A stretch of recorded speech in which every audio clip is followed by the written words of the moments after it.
Selamat malam semuanya wahai pelanggan Bude Yanti yang hobinya pesan kopi dan gorengan, bagaimana kabarnya? Semoga sehat selalu ya. Baiklah, seperti biasanya Bapak Yanto akan kembali melanjutkan sebuah cerita tentang perjalanan cucu Monton yakni Babang Tam Fan Xiaoyan. Pada saat ini kita akan kembali diperlihatkan dengan cucu Monton yakni Xiaoyan yang telah memecahkan permasalahan perpindahan klan Xiao. Sementara itu di ruang latihan Xiao Mansion 7 orang pada saat ini sedang membentuk lingkaran, lalu mata mereka tertuju pada buku keterampilan bertarung yang melayang di udara. Jadi buku keterampilan bertarung ini memiliki kilau kuning tua dan itu adalah keterampilan bertarung tim yang diberikan oleh Kaisar Iblis. Lengan baju semua orang pada saat ini berkibar dan angin bertiup kencang dan buku keterampilan bertarung ini terbuka halaman demi halaman. Lalu bagian dari kata-kata yang tidak jelas secara bertahap menarik perhatian semua orang dan diingatkan dengan kuat di benak semua orang. Setelah sekian lama desahan panjang pun seketika memecah kesunyian.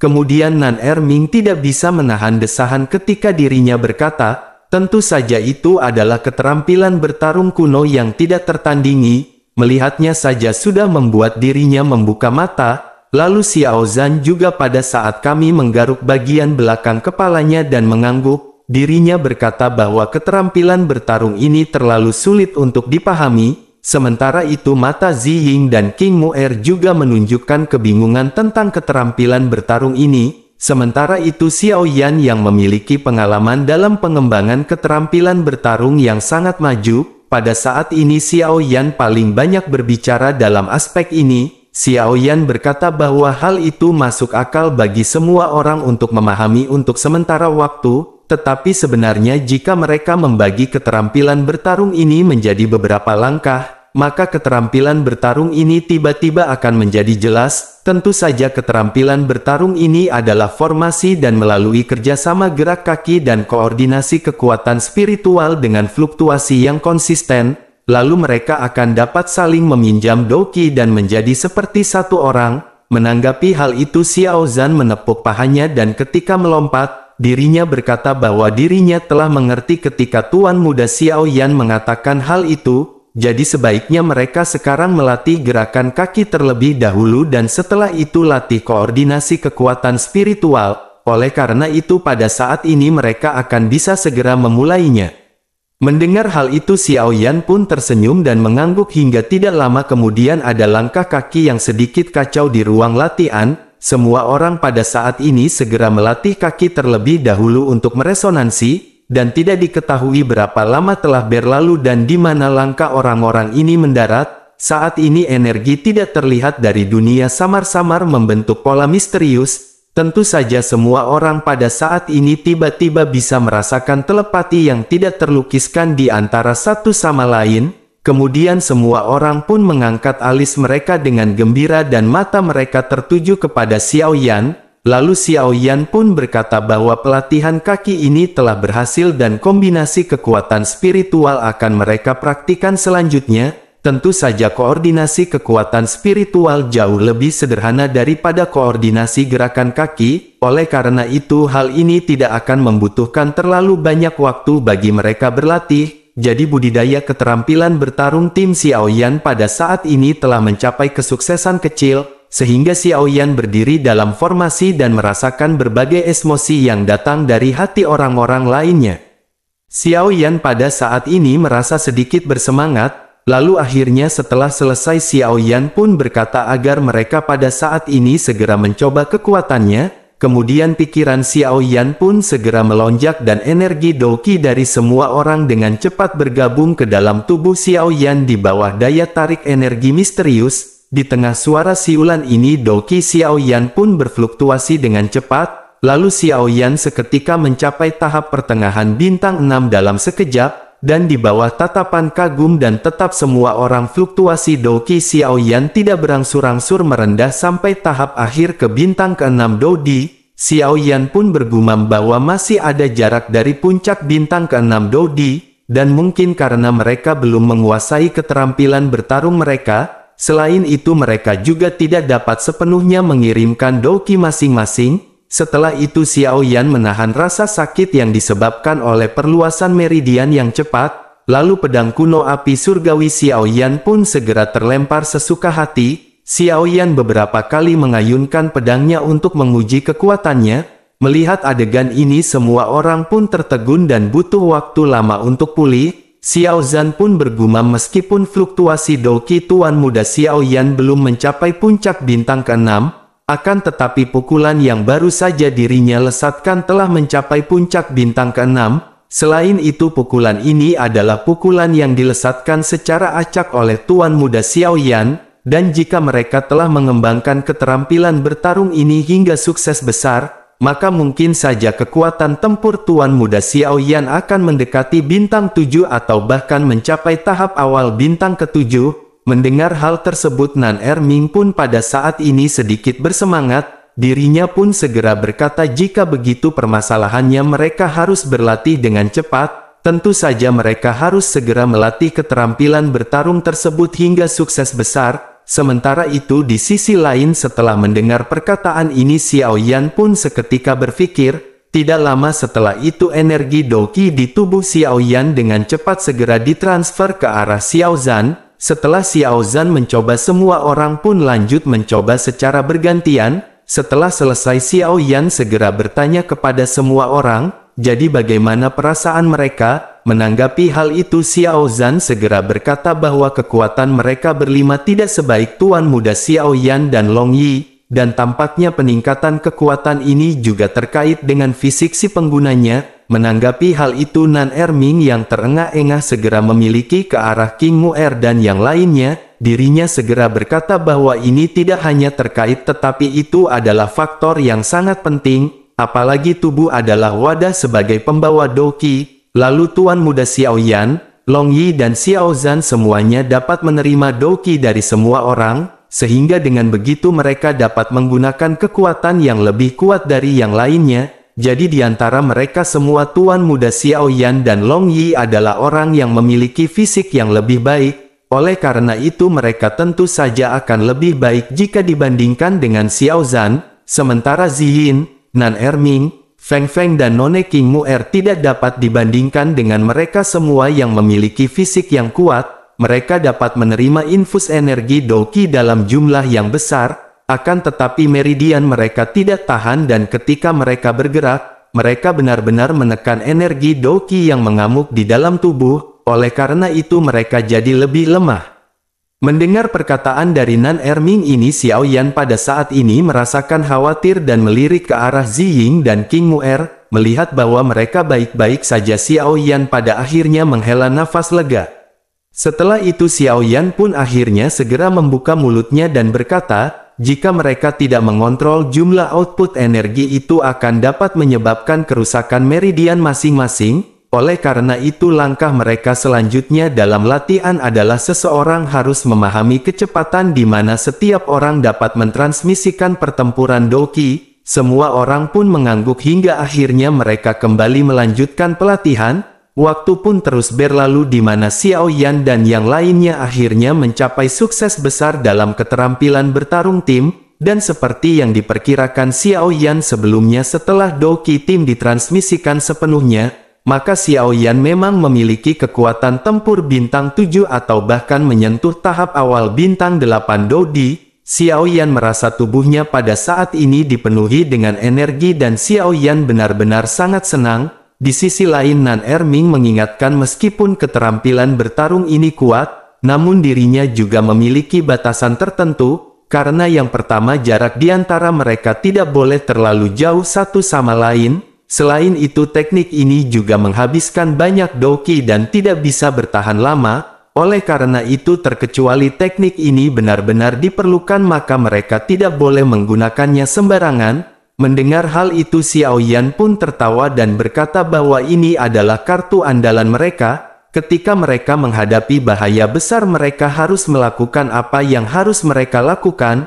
Jika tidak maka bagaimana mungkin mereka akan mencapai tujuan menjadi lebih kuat. Apa yang dikatakan oleh Xiao Yan ini memang benar. Dengan skill bertarung ini mereka bisa melangkah dan menantang lawan yang jauh lebih kuat. setidaknya mereka tidak akan kabur saat melihat lawan yang benar-benar kuat. Semua orang pun setuju di tengah-tengah pembahasan ini. Lalu pada akhirnya setelah selesai berlatih semua orang pun pada saat ini memutuskan pergi bersama. Kemudian kelompok Xiao Yan pada saat ini duduk di aula dan bersandar sambil meminum teh. Mereka menunggu kedatangan Zenny dan yang lainnya tiba di aula. Lalu akhirnya tidak lama King Haoran, Zenny dan yang lainnya pun segera datang ke aula. Saat ini King Haoran segera bertanya, bagaimana pelatihan keterampilan bertarung tim itu? Xiao Yan segera menjawab dengan senyum dalam suasana hati yang sangat baik. Xiao Yan pun berkata bahwa kultivasi telah mencapai tingkat yang hebat. Le Shaolong yang sangat cemas pun segera bertanya seberapa kuatkah itu. Xiao Yan tersenyum dan menceritakan kekuatan keterampilan bertarung tim yang menimbulkan banyak seruan di aula. King Haoran dengan gembira segera berkata dengan keterampilan bertarung ini, maka dirinya merasa jauh lebih nyaman karena Xiao Yan akan berlatih di sini.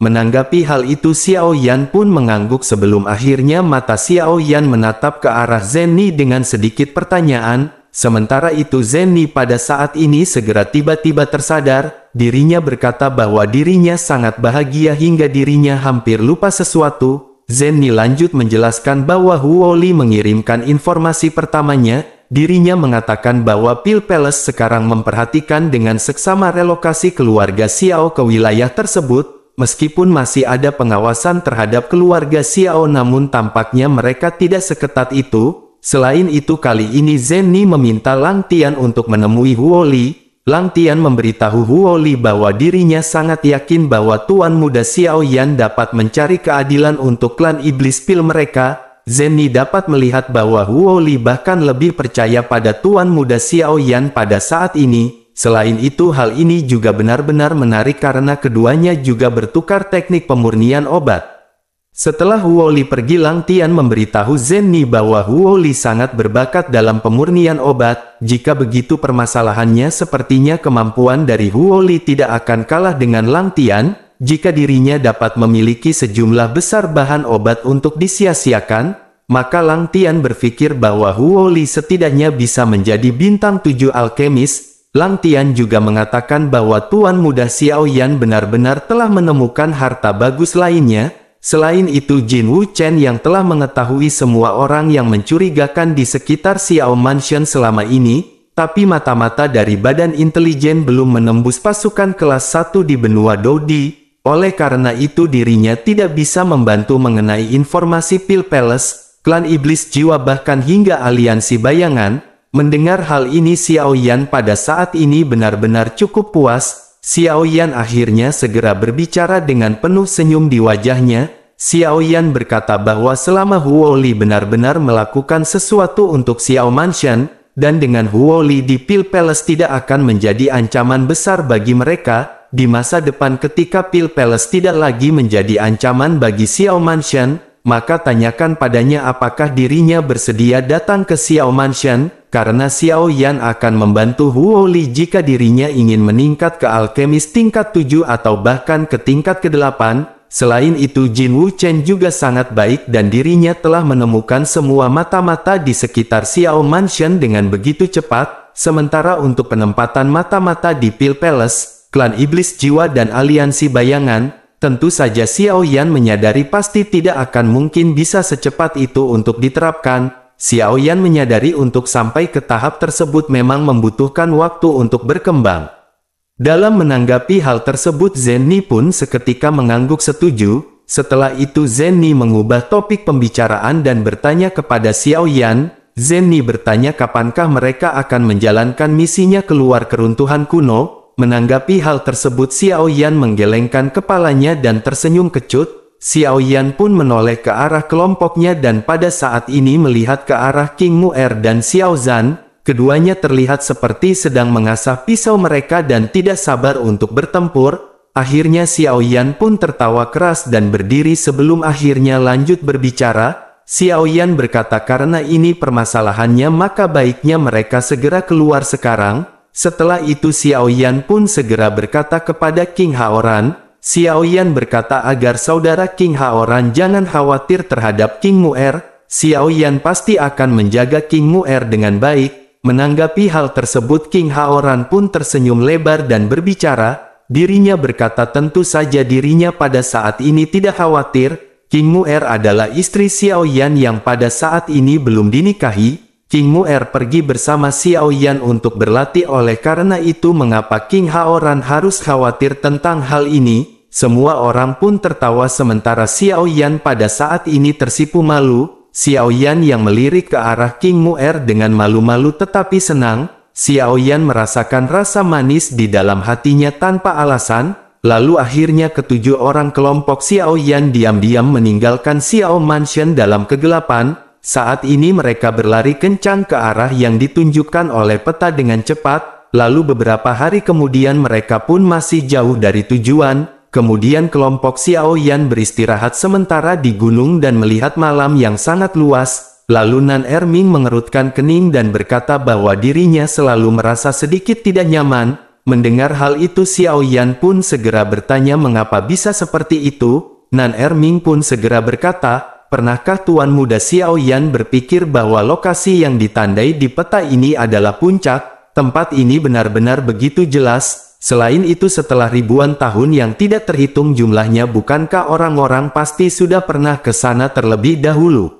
Xiao Yan pun mengangguk sambil berpikir hingga akhirnya berkata bahwa itu bukan hal yang tidak mungkin. Sementara itu di sisi lain Ziying juga pada saat ini ikut berbicara. Ziying berkata siapakah yang berani mengatakan bahwa tidak ada misteri di sana yang tidak bisa ditemukan? Oleh karena itu sepertinya tidak ada salahnya jika mereka tetap berkunjung ke tempat itu. Mendengar hal itu Xiao Yan pun menganggukkan kepalanya dan berkata, kata-kata Ziying juga masuk akal. Sementara itu King Mu'er pada saat ini menarik lengan baju Xiao Yan dan berkata apa yang baru saja disebutkan oleh Xiao Yan. Mengapa Xiao Yan mengatakan apa yang dikatakan oleh Nan Erming mungkin? Sementara di sisi lainnya Xiao Yan mengatakan bahwa apa yang dikatakan oleh Ziying masuk akal. Mengapa Xiao Yan pada saat ini mengeluarkan spekulasi yang bobotnya hanya 50% sehingga dengan begitu maka mereka akan bingung untuk memutuskan.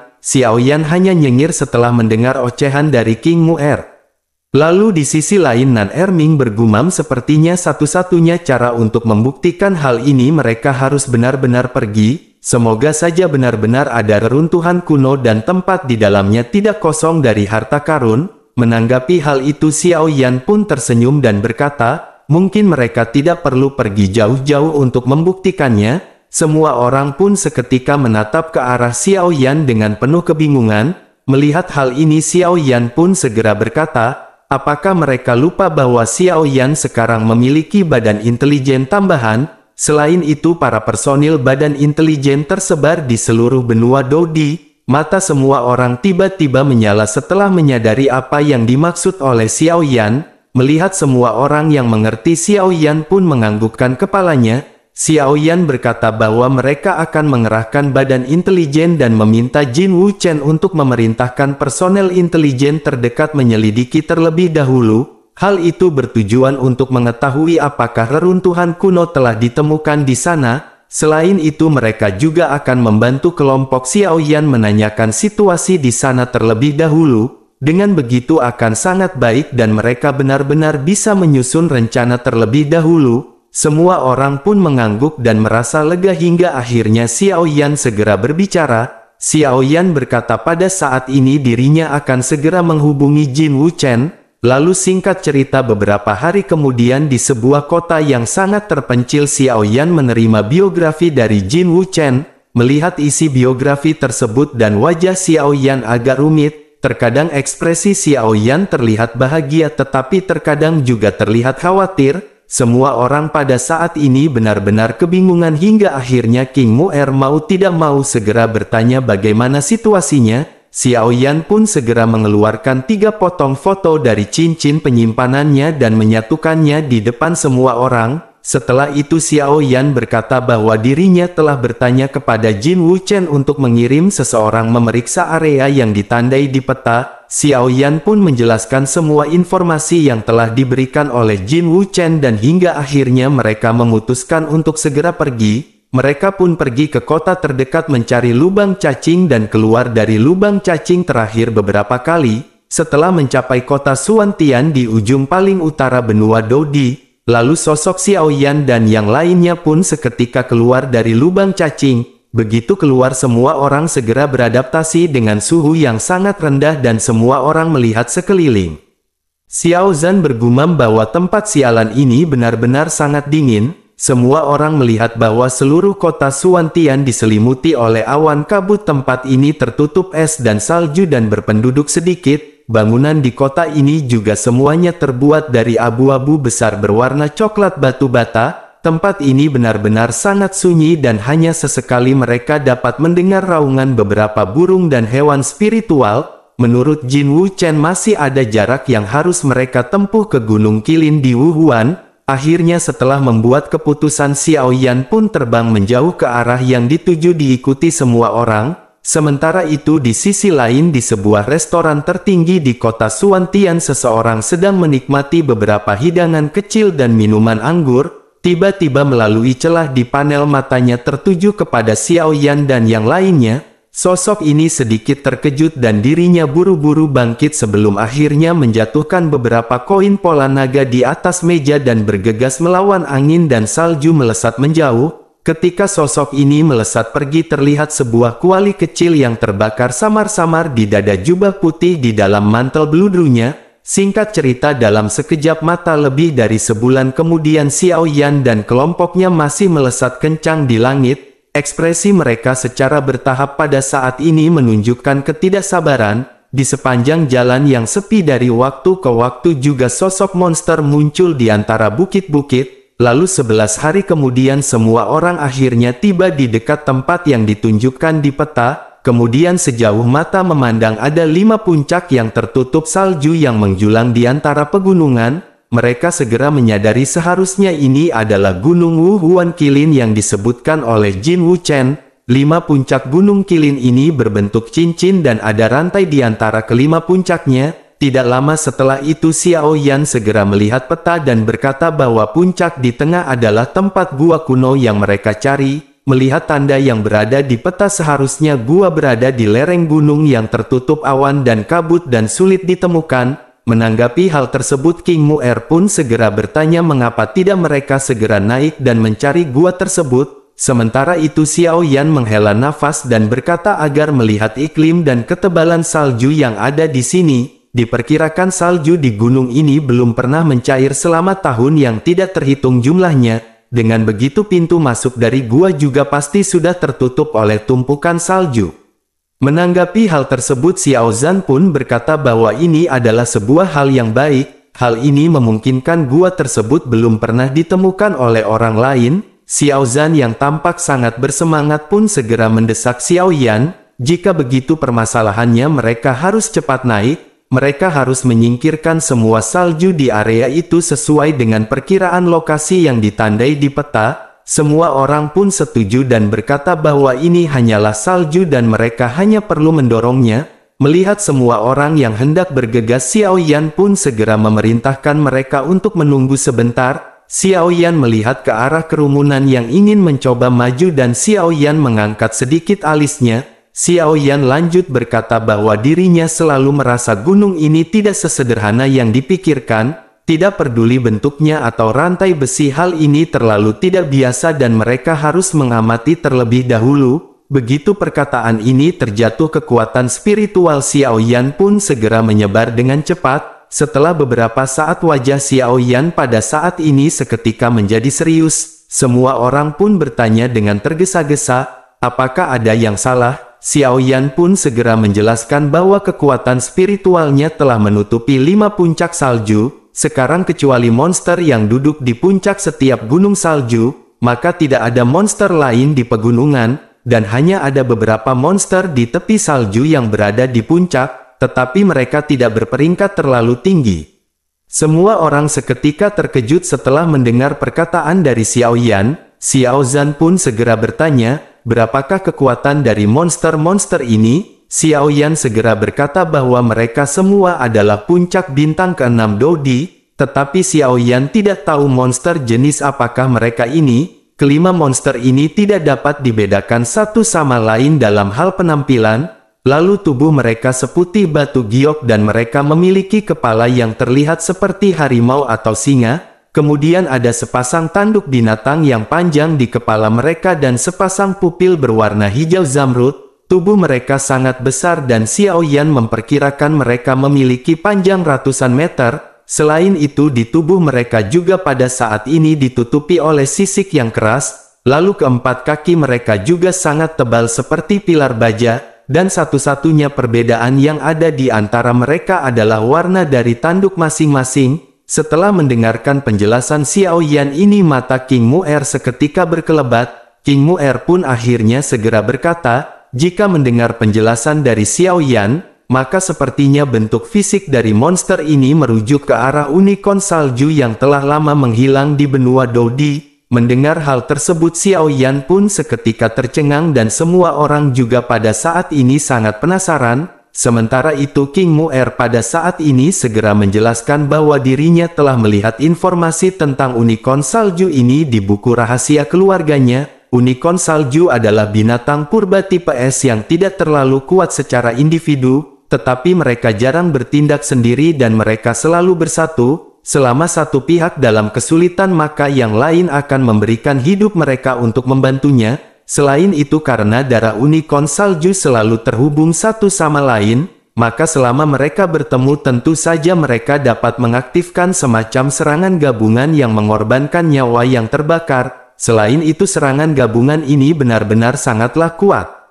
Mendengar hal itu semua orang pun saling memandang dengan perasaan cemas. Ekspresi Xiao Yan pada saat ini menjadi semakin serius. Dirinya berkata bahwa satu monster puncak bintang 6 tidak perlu dikhawatirkan, bahkan hal itu benar-benar sangat mudah untuk diselesaikan.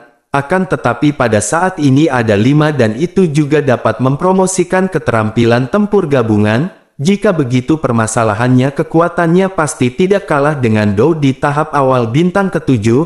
Sementara itu di sisi lain Xiao Yan segera berkata bahwa dirinya tidak terlalu khawatir tentang monster ini. Karena Xiao Yan tidak khawatir jika monster-monster ini memiliki keterampilan bertarung gabungan, seperti yang telah dijelaskan oleh King Mu'er bahwa kekuatan tempur individu unicorn salju ini tidaklah tinggi, bahkan jika itu adalah binatang purba, namun prestise serangan gabungannya tidak akan jauh lebih kuat. Setelah itu Xiao Yan pun mengerutkan keningnya dan segera menunjuk ke depan. Xiao Yan lanjut berkata bahwa yang paling dirinya khawatirkan adalah rantai besi dingin yang menghubungkan 5 gunung salju. Seketika semua orang pun menatap ke arah yang ditunjuk oleh Xiao Yan. Semuanya merasa bingung dan bertanya, apa yang perlu dikhawatirkan dengan beberapa rantai ini? Menanggapi hal tersebut Xiao Yan pun menghela nafas dan mulai menjelaskan. Xiao Yan berkata bahwa sebelumnya Xiao Yan terus memikirkan hal ini. Xiao Yan berpikir mengapa upaya besar dilakukan untuk menghubungkan 5 puncak gunung Qinlin dengan rantai. Lihat lebih dekat apakah mereka menemukan misteri samar dari susunan 5 puncak salju ini. Xiao Yan khawatir kelima puncak salju ini adalah sebuah formasi besar. Semua orang seketika terkejut setelah mendengar bahwa sepertinya ini adalah formasi besar. Setelah melihat 5 puncak salju sebentar Nan Erming pun mengangguk berat dan mulai berbicara. Nan Erming berkata bahwa dirinya juga pada saat ini merasa kelima puncak salju ini memang dicurigai membentuk formasi, apalagi formasi ini agak mirip dengan keterampilan bertarung tim yang mereka latih. Mendengar hal tersebut Xiao Yan mengangguk dan pada saat ini Xiao Yan menjadi lebih khawatir. Xiao Yan pun lanjut berkata selain itu setelah penjelasan dari King Mu'er mengingatkan Xiao Yan bahwa unicorn salju adalah atribut es. Sehingga dengan begitu dirinya sangat cocok untuk tempat ini dan juga dapat mempromosikan keterampilan bertarung gabungan. Jika unicorn salju ini dapat memobilisasi kekuatan dingin yang mereka miliki, maka mereka benar-benar tidak boleh meremehkan kekuatannya. Begitu perkataan Xiao Yan ini keluar semua orang benar-benar terkejut. Lalu setelah beberapa lama Zi Ying pun segera bertanya dengan hati-hati. Dirinya bertanya berapakah perkiraan Tuan Muda Xiao Yan kekuatan serangan gabungan dari unicorn salju ini. Menanggapi hal tersebut Xiao Yan menghela nafas dan berkata, Xiao Yan berpikir yang terkuat seharusnya sebanding dengan pertengahan bintang 7 Dodi. Akan tetapi meskipun begitu mereka semua tidak perlu terlalu khawatir, karena kekuatan gabungan bukanlah kekuatan milik mereka sendiri, dan jika mereka menempatkan semua kekuatan dingin ke dalam formasi, maka hanya ada satu unicorn salju yang berada di puncak bintang ke-6 dan pasti akan meledak dan mati. Selain itu Xiao Yan berpikir dengan keterampilan bertarung yang baru saja mereka pelajari, maka mereka mungkin dapat menerima pukulan dari kekuatan jangka menengah bintang 7 Dodi. Tentu saja semua orang seketika mengerti apa yang dikatakan oleh Xiao Yan, lalu mereka semua pun saling memandang sebelum akhirnya Xiao Zhan segera bertanya, jika begitu permasalahannya sekarang apa yang harus mereka lakukan? Apakah sebaiknya kita bakar singkong terlebih dahulu, atau justru merebus air hangat untuk membuat kopi tubruk?